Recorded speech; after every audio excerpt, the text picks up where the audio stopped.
Bonjour à toutes et à tous et bienvenue dans ce journal de la mi-journée sur TV Vendée en ce mercredi 4 juin. Dans 10 jours exactement, la 18e édition de Foot Océane aura lieu sur les plages de Saint-Jean-de-Mont. Un événement parrainé cette année par Maureen Cosson, la capitaine du FC Nantes, passée par l'équipe de La Roche-ESO, et Gaëtan Charbonnier, ancien joueur de Ligue 1 du Stade Brestois. Ce sont au total 5000 jeunes footballeurs et footballeuses de toute la région Pays de la Loire qui s'affronteront sur le sable à marée basse. Une matinée toujours très chronométrée pour les organisateurs. Le premier temps fort, c'est la mise en place, car la mer se retire et donc pendant que la mer se retire et qu'elle est basse, il faut tracer 200 terrains, il faut faire jouer les gamins, 6 matchs et ensuite il faut tout ramasser avant que la mer remonte.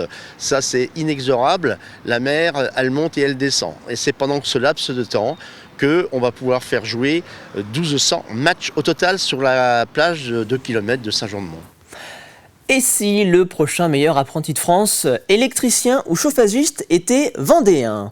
À Saint-Gilles-Croix-de-Vie, le lycée Adeline Boutin pourra compter sur 4 candidats le 26 juin prochain lors des finales nationales du concours qui se dérouleront dans le Grand Est, à Strasbourg. C'est la première fois que l'établissement peut compter sur autant de candidats à ce niveau de la compétition. Alors, à 3 semaines de l'échéance, rien n'est laissé au hasard. Reportage Louise Viadger. Cette fois-ci, souder 2 pièces de cuivre à l'étain n'est pas si banal pour Lucas. Dans quelques semaines, il présentera sa maquette à la finale nationale du concours de meilleur apprenti de France. C'est pour permettre de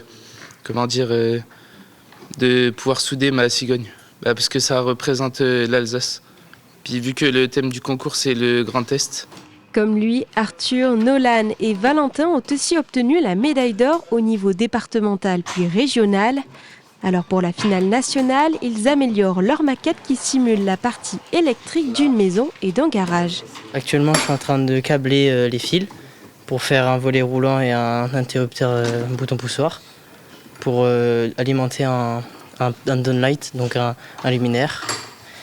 Et ensuite, je passerai à monteron, donc c'est-à-dire la partie où il faut vraiment que ça soit bien propre, bien lisse et que ça soit au maximum le plus droit possible.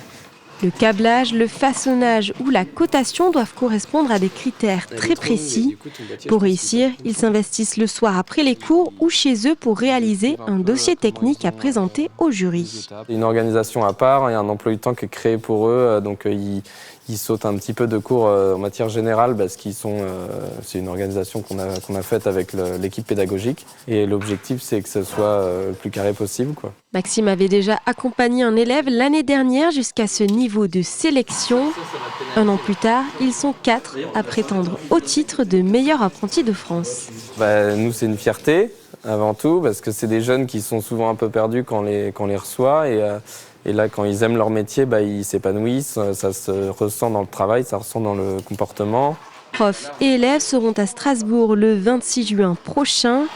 Un concours qui pourrait bien offrir des opportunités professionnelles à ces jeunes.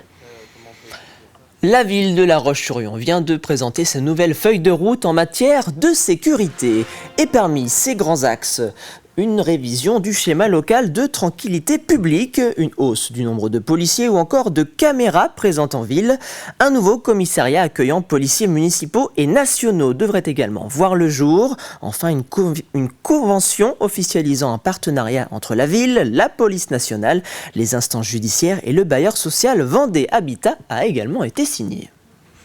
Ce partage d'informations qui est extrêmement important, à la fois pour recueillir de l'information, notamment sur des incidents qui ont pu arriver dans le cadre d'un bail ou alors des faits commis à l'encontre des agents de Vendée Habitat.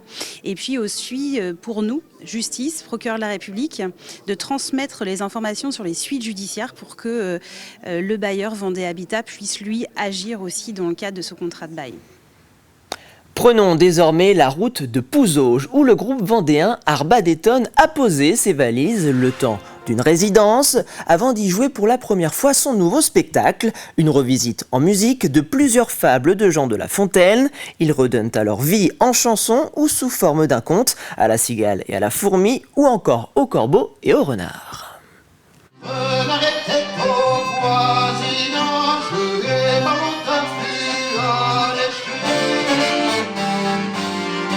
Quand la musique se mêle au conte, les membres d'Arbat des Tornes sont en fusion sur scène.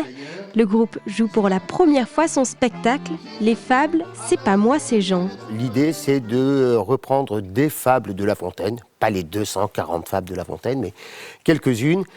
Et surtout, ce qui était important dans le propos, c'était de ne pas dire forcément le texte de La Fontaine, mais de raconter l'histoire des fables en question, pour les rendre accessibles à un public d'aujourd'hui, avec un vocabulaire d'aujourd'hui, et ne pas avoir l'écueil de la langue du XVIIe siècle. Rendre les fables accessibles passe aussi par le décor, une boîte à chapeau, un buste et un livre de La Fontaine.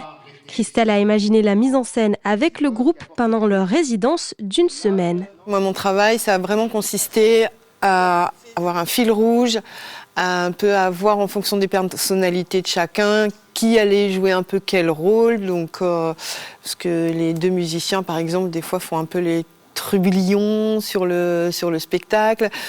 Finalement, on s'est dit que Maxime, ça allait être le fan absolu de La Fontaine.